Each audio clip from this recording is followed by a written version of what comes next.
we're so excited about non-fungible tokens as our digital assets, as our digital property rights. I'll explain that shortly. But what it means is very similar to open source. Now data is an open construct. It started off with things like Bitcoin as a kind of, call it store of value. But with non-fungible tokens, which basically store our culture, you have a way in which you can extend the same experiences you have in the physical world as you can basically have in the digital world as you have in the physical world. Let me just give you that sort of example now that data is on a public chain.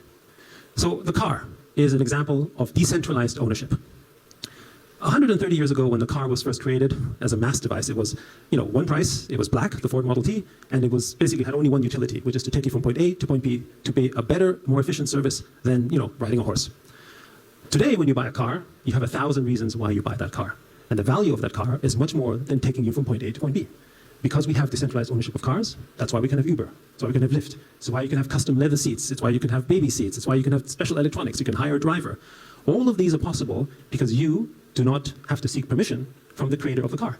You don't have to go to Volkswagen or to Tesla and say, am I allowed to hire a driver? Can I change the leather seats? You just have to build a business and go to the owners of these cars and say, I have a service for you that's interesting. And this is the reason why, when you have a house, you can get a mortgage. When you have an iPhone or a smartphone, someone can make a case, make headphones. These businesses are all ways in which network effects construe on the ownership of others.